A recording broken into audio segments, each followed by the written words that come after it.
Welcome to the Brave Feminine Leadership podcast. I'm your host, Melissa Hamilton. Welcome to our 2026 International Women's Day edition with the incredible Alexis George.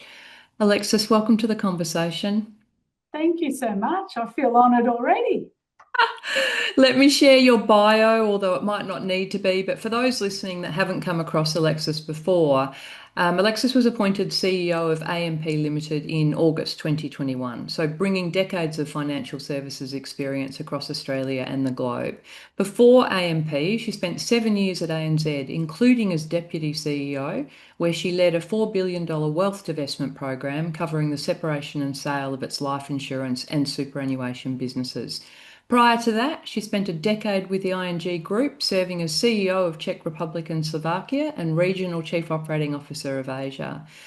Lex is a member of Chief Executive Women and a passionate advocate for women in leadership, and has recently announced her decision to step down from the CEO role on the 30th of March. And I feel so privileged, and it feels like an incredible time to get to sit down with you and hear about your wonderful career. Welcome to the conversation. So good to have you here. Oh, thank you so much. I'm really looking forward to it. So, I would love you to share in your own words, who are you as a human being? Let's get into this fascinating career that you've had. Well, it's a really hard question when you sit and think about that. Because I think we're in work all the time, so it's really easy for me to talk about work. But when you ask what kind of human being I am, I think there's a few words I'd use to describe myself. I am competitive, whether it's Monopoly or Picketball. I can't help myself. I'm really hardworking. I think I'm kind. I'd like to think I'm fun and even funny, but some of those close to me would probably beg to differ on the last of those. And I love with passion my family and closest friends and would literally die for them. Yeah, amazing. So, how did this career come about? I mean, did you grow up dreaming of becoming the CEO of AMP one day? Well, a lot of people know I grew up in a very small country town called Bega, and my dad was a 10-pound pom and a bricklayer, and my mum was a secretary. So being a CEO wasn't something we discussed in the Bega school grounds very often. But I've got to say, my mum was always a soldier. Like she was 8 of 9 kids, and she was always, you're going to go to university, you're going to go to university. I didn't even know what university was, but I just knew that that's what I was going to do. And so I actually didn't think that I would not go to university. I mean, that's for a very young age because I think she just instilled it in me. But of course, I had no idea what that meant or what I was going to do at university. But certainly she was a big influence. Fantastic. So you went to university. The world's open at that point. What did you fall in love with? Yeah, I've got to say for me, firstly, moving from that really secure environment in a small country town to the city at the age of 17 and having to fend for myself. Oh my goodness, that was the biggest eye opener of my life. I thought I was a woman of the world, but I clearly was not. So that was the first thing. But I suppose for me, going to university was bigger than that because I did have to pay for my way. My parents, much as they loved me, didn't have money to support me. So I did work full time and I went to university part time. And I think the combination of those things just really opened my eyes to a world I honestly didn't know existed. Like, where there was a great love of learning, where you could challenge things. I worked in a work environment where people had come from different worlds to where I grew up. And so I just found it really exciting, loved it, loved the learning, loved the sense of possibility. It was just a really important part of my journey, actually. And so talk us through then some of those key moments in the career. So even before you got to ING, how did you find your way to ING? Yeah, well, I mean, I think I feel really lucky because I did do business at university and ended up in Price Waterhouse because I won a few prizes at uni, and so they wooed me, and I was a young, impressionable person. I thought that sounds like a great job, but it was a great job for me because I got to spend time with them in Sydney and in London, so got different exposure to different places. But then I decided I wanted to go into business rather than be in that environment. And so I resigned and I took 9 months off and just backpacked around South America, which sounds very exotic, but that was probably great for me because I came back to Australia in a time of a recession. So I had no money, Yeah. no job, and nowhere to live. And I was just very fortunate that at that time BT was kind of growing. And I ended up getting a job with BT. And I suppose for me, they were my formative years in my career because I had an amazing boss and mentor who just totally believed in me. And when I would never have stepped forward for opportunities, kind of just pushed me forward, didn't even do that, just said, you're doing You're up. this, you're up, have a go at this. And like knowing you've got someone like that in your corner and you're going to do some stupid things, but they're not going to judge you, like that is amazing to have that. Yeah. And so I mentioned BT because it was really important for me in gaining those leadership skills, in believing I could do things I didn't know how to do, but it's just a process. And that was what really catapulted me on to other things, including ING. Yeah. So at what point, and I asked you sort of earlier, did you grow up wanting to be a CEO? But I know from you and I having a conversation before that at a certain point you did work out you wanted to be a CEO. When was that?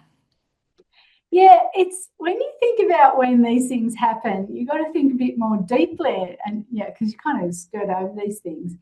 And I think as I kind of got more senior, I think when you're a young person, you kind of revere executives as these flawless, infallible people who can never make a mistake and know the answer to everything.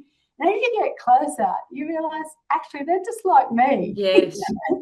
They have their own insecurities, and we all have strengths and weaknesses.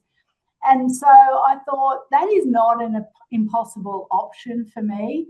But more than that, I saw that the leadership roles, and particularly CEO, how much impact actually a few or even one person can make. Yes. And I don't know, I felt I wanted to have a go at that because you can make a difference and Yeah. hopefully a positive difference. You talked about, some critical moments in your career with me, and one of them was taking the role in Prague. Mm. I'd love to hear you talk about that. And I guess the question sitting behind that really is, what do you think it took to kind of trust yourself or back yourself in some of those moments? Because maybe not all of the choices you've taken have been necessarily the obvious or safe choice at the time. I think that's right. I really like things, and I'll talk about that position, but where I know I'm going to learn something new. And I suppose despite my kind of history as a chartered accountant, I'm a little bit of a risk taker. Like I am attracted to the different, challenging things, and other people often look at you like, why would you do that? And sometimes I actually don't know the answer. Yeah. But on reflection, I think it is those challenges that excite me. And I've kind of learned that if you kind of believe in yourself, know you have weaknesses, ask for help, you can work through it with the right team. I know I'm smart, I know I'm hardworking, I'm not a genius in everything, but I can deal with complexity and asking for help when I need it and not feeling that's a weakness. Mm. So it doesn't, and I always say to people who ask me for advice, if the new opportunity doesn't make you feel sick in the stomach, it's not the right opportunity.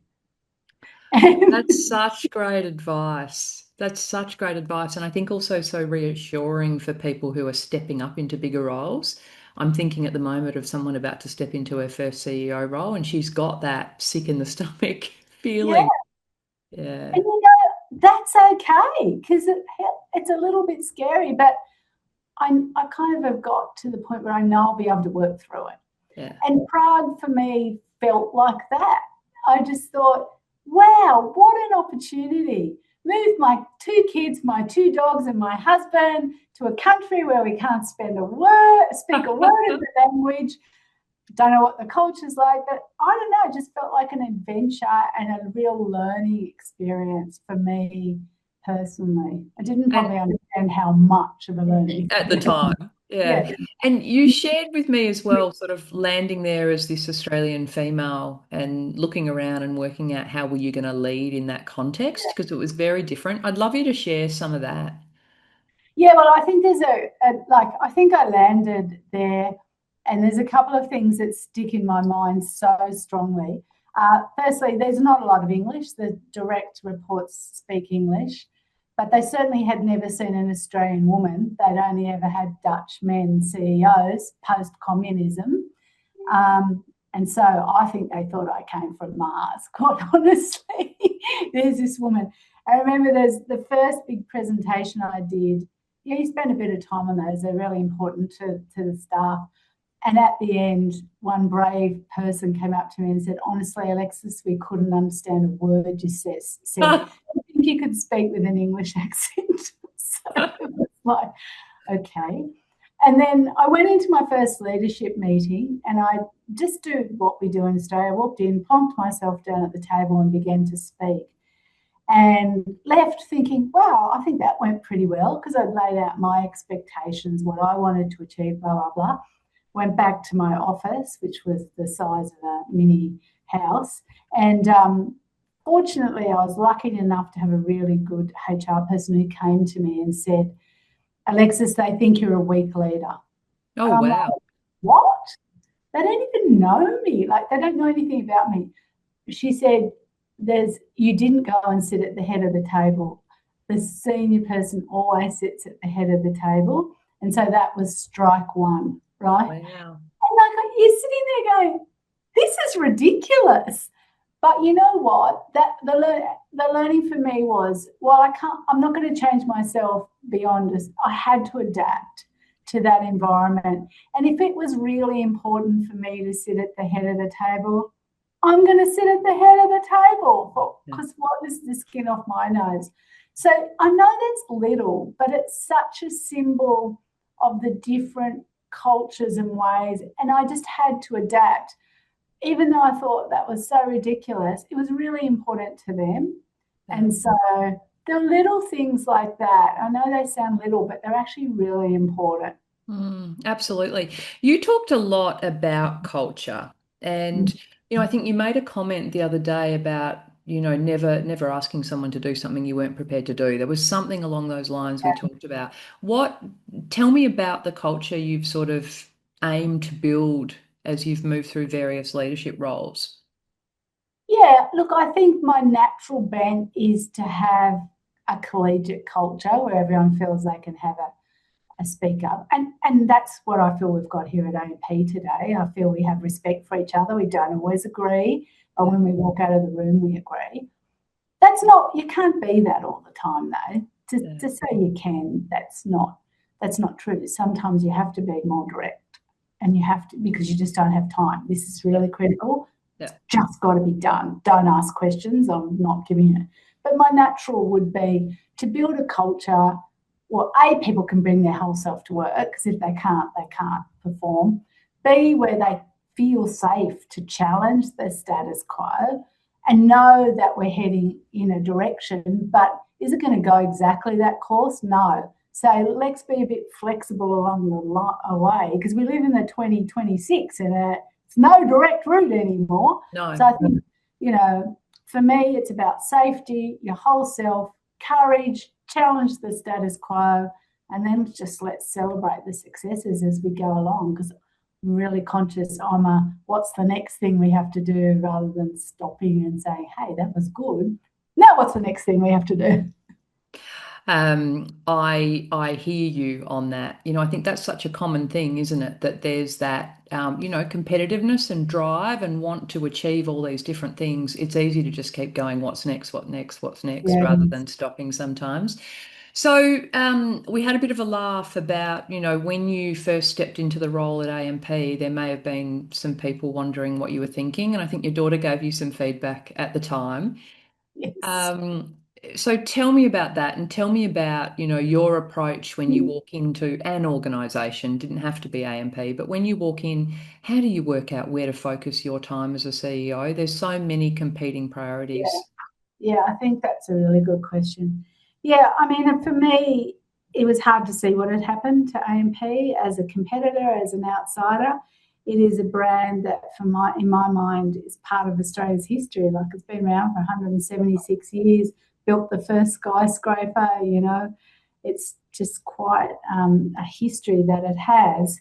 But when I came here, it'd be fair to say it had a few things it needed to resolve. And my daughter, in all her wisdom, said to me, "It's not called the glass ceiling anymore, it's the glass cliff, Mum, and you're hanging on by your fingernails when you take this on," which probably was right. So, look, my approach, and I think it changes depending on the environment. Like, this wasn't an environment where I had a lot of time to Yeah. sit. And so, firstly, acknowledging the environment is really important. But I think it is incumbent on a new person to take some time to observe. There is nothing worse than someone coming into an organisation and on day one, in my opinion, they've got their views on how everything has to change, everyone's terrible, and they're the saviour. I am not that kind of person. Yes. I will take a bit of time to observe the lay of the land, look for the strengths, look for the people I think we can work on to achieve what we need, and bring them on the journey with me. But, it's hard because I always say this to people when they're coming new: you'll have so many ideas in your first 6 weeks, and I let them go for 6 weeks. But after that, please step away now and synthesize what the 3 or 4 things you need to do are and where you're going to spend your time.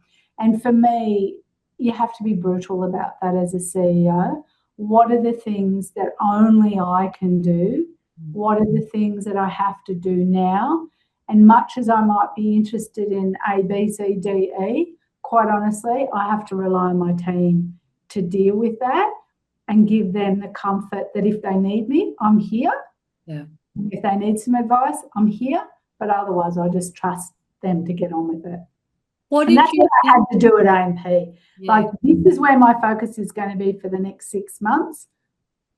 Just get on with your job. Yeah. I love how you say only the things you could do, right, in that role. How did you work out what they were? Like, what were they? Only the things you could do.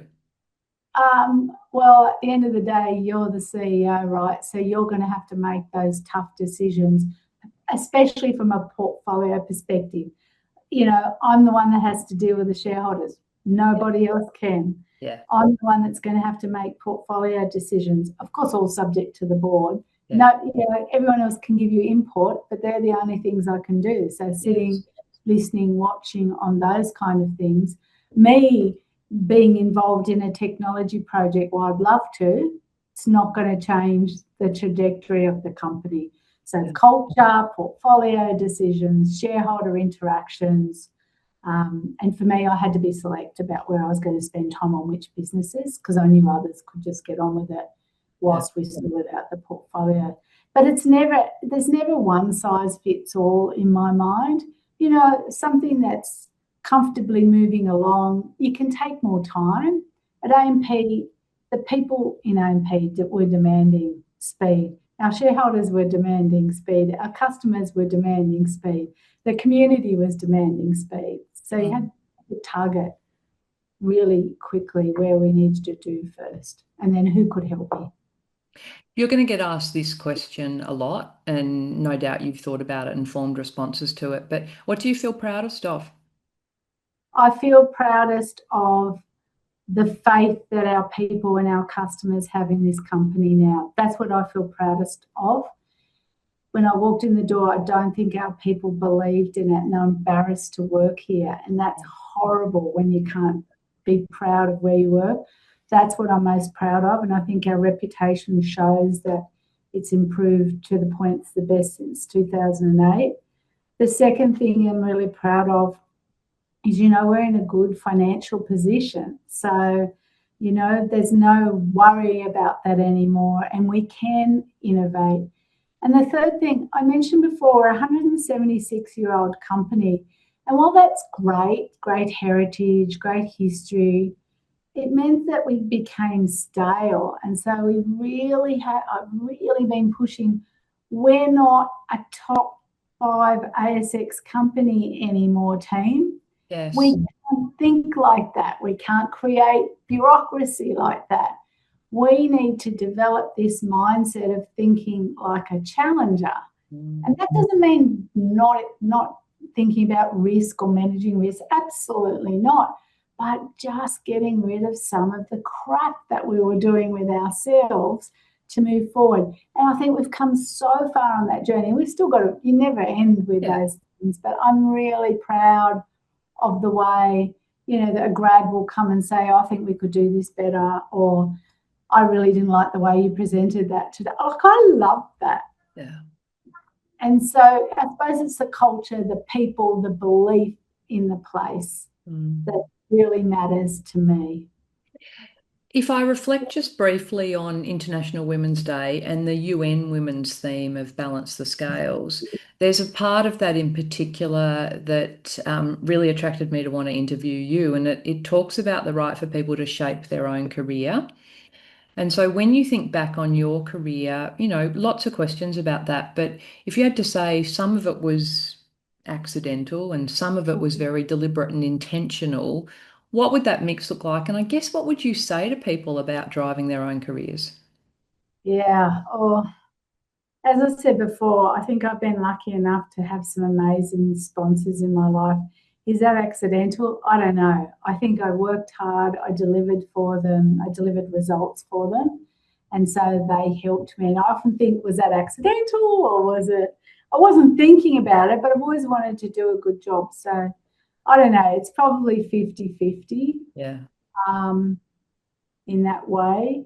But I've been pushed at times when I felt insecure, and all of us have insecurities, all of us. Yeah. So I've just been supported during those times. But I'd say the last 10 years have been far more intentional and thoughtful about what do I want to be known for as well. And, we talk about International Women's Day, and everybody can do something in their own way. And one of the proudest things for me is that we have in our executive team, well, firstly, our chief technology officer is a woman, and 2 of the 4 business leads are women as well. And they're amazing women. No one can say they're not capable. No one can say they got the job because they're a woman. So I think we all have to do something in our own way, because I don't feel good about the trajectory currently. Yeah. I've got to say, and I feel like we've worked really hard for that balance. Agree. I can say something to younger people out there. I often hear you can't have it all. I just think that's garbage. You actually can have it all. Like, forget that. Don't let anyone tell you that. It's just garbage. You may not have it all every day of your life, but you can have it all. My 2 kids are happy kids, and they'll say, Mum, the fact that you might have missed one sports, whatever, hasn't made any impact on our lives. So get over it. And I just think, it's not, I'm not saying it's easy. I mean, you have young kids, you work full time, you're tired, you're cranky, but you can have it with the support. I'm lucky enough to have a supportive partner. And the other thing I think is, everyone's like, oh, it's not the right time. There's never a right time, right? Yeah. Never a right time. Just go for it. Believe in yourself. Don't lose yourself, but believe in yourself. Have the confidence and just go for it. So the final question I ask everybody, and they are just brilliant words to share with people, but the final question I ask everybody is, what does brave feminine leadership mean to you, and does it need to change?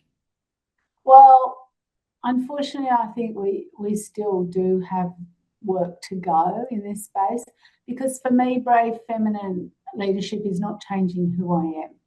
It's being comfortable with myself. It's being confident with my abilities. It's not making compromises, and it's believing that I can have everything I want. That's what it is for me. Amazing. Alexis, the best of luck from all of us to you as you are in your final couple of weeks at AMP, and congratulations on an incredible career, and congratulations on really shifting AMP into that place. You should feel rightly proud of the achievements. But it's been an absolute privilege to spend time with you. So thank you for making time to join our conversation. You know what? And thank you so much for having me on, because this will be probably the last one of these I do, at least in an executive role. And I hope everyone has a great international Wednesday. Brilliant. Thank you. Thank you.